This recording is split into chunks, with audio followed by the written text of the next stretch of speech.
What's up, everyone? I'm Jason. This is a Freebird Garage. It's been a while, and we are working on some FXR stuff. All right, let's get to it. It's been a while. We are working on some FXRT stuff today, and we are getting back into refurbishing my clamshells. Beginning of summer, I pinstriped these to match my '88 FXRT.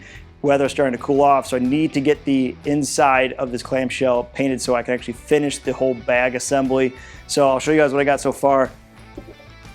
Both of these have been all fixed up, patched up, primered up, and then sanded down. So these are pretty much ready to go. Well, they are ready to go because we're gonna paint these today. And I saved you guys a lot of time by not showing you how much sanding I had to do to get through this. A lot of curves, crevices on these things to get cleaned up. Now, the other part about this is the color that I was trying to figure out what to do with these interior clamshells, because on the originals, they have this matte finished black that's in there that matches essentially the interior of the dash of the FXRTs. And I still want to go with that original look. So what we're going to use is the same paint that I use for the dash of the inside. They're pretty much close as you can get to be able to get to that OEM look. So we have the OEM pinstriping, which is that red and black that I did in the beginning of summer, and now we're going to match it with this matte black. What I call it, it's like a plastic. We'll show you guys the bottle when we get to it. All right, so let's get to the paint gun. Let's get everything mixed up, and then we can get to shooting. All right, let's get to it. Harley does a great job of burying all of their paint codes. I've talked this a number of times when I do my paint, just to let anyone know, trying to track down a certain paint code. Their Vivid Black is one of them that you can track down. It comes at a high dollar if you're trying to get it. Then you have like their Wrinkle Finish, which is on their motor. I did a whole video on that. That particular paint can has no markings, can't find anywhere else. That can is probably about the best shot you have to be able to get it. You can't get it in gallons, only in aerosol. And then you have the interior black, which is also pretty common to scratch up on most bikes, street glides, road glides, anything you can think of. The Softails now have, anything that has an interior dash from Harley, they have this gel-coated black that's on there. I'm sure there's a code somewhere, but it's pretty hidden. Couldn't find it on old forums or anything. But this stuff was pretty damn close. I'd say about 90% close to what the original black that you would find in any of their interior. This is by SEM and it's called Trim Black. I have a whole video on this black if you want to know how to shoot your Harley and want to pull apart your plastics and recoat them with this stuff. It will pretty much get you 90% of the way of what you're looking for to match that original. All right, so I'm going through the process of getting this mixed up. Stuff's pretty easy. It's 1-to-1 and it shoots real easy. So we should have good temps outside, nice cool, no bugs, all that stuff. I'm not using my paint tent because this stuff is pretty standard, pretty simple to shoot in my opinion. I don't need to have that whole paint booth going for it. So we're gonna shoot this outside, no paint booth, get the lights going, and then we'll get to mixing, we'll get it done. So I haven't opened this can in probably about a year from the last time I did the interior from FXRT. And let's see how it is. Hopefully it's not completely shot. I have a spare can. Oh yeah, still looks great, sealed up good. So you're good there. And we are gonna start mixing this up. So we have a 1-to-1. Show my ratios in case if anyone wants to know how to do it. So we're gonna fill up to, I say the 5 there, probably overdoing it, but I always make sure that I have more than enough, because if you get low, then you gotta remix it, and if you're low when you're shooting, then you get splatter. It's just a bad time overall.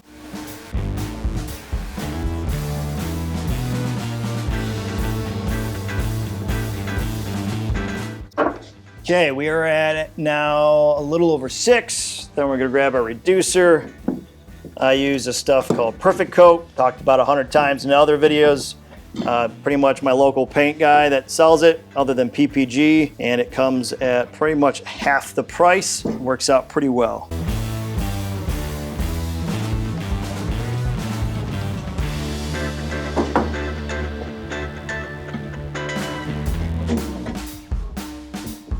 All right, let's mix this up. All right, and now we will strain this into our, all right, now we're gonna strain this into our paint gun cup. That going there. We got our refillables right there. Goes in, and we'll throw this on top, and hopefully that does not fall over.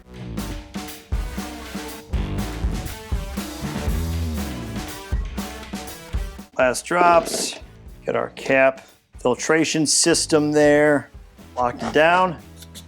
All right, see you guys outside. First round.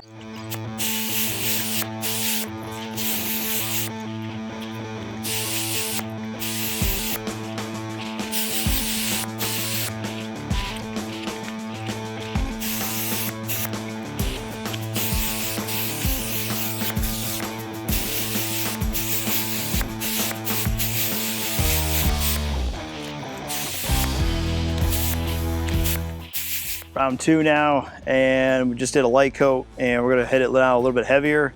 See if essentially this will cover most of what we got going on.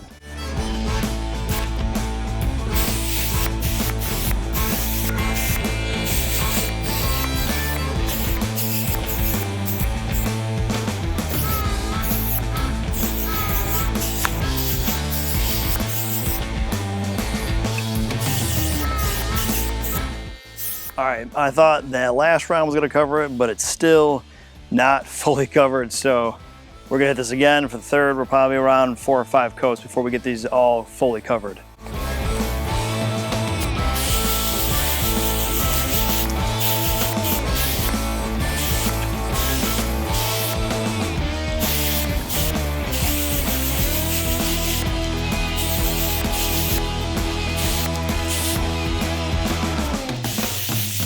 All right, so I ended up doing like 6 coats on this stuff, and super easy to shoot. I mean, we got 3 to 5 minute flash times, way different from using base coat and clear coat. Usually you're waiting like 15 to 30 minutes in between coats to get that nice stickiness. This stuff dries super fast, so you can lay as many coats as you need to.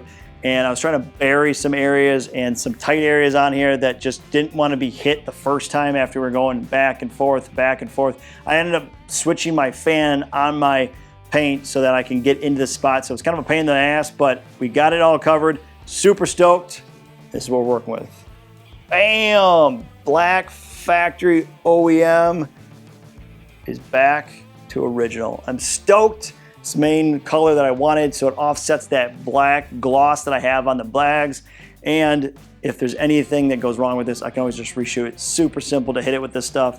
Like I said, it dries super fast, fairly inexpensive as compared to trying to go back and redo pinstriping, but super awesome stuff if you're trying to get your vinyl or black plastics to original black. All right, so there we are, guys. But now, that wraps me in this one. I'll greatly appreciate if you could hit that subscribe button, tap that like, press the notification, leave a comment below and tell me what you think. And for those who have already subscribed, thank you, and as always, stay free. See you guys later. Peace.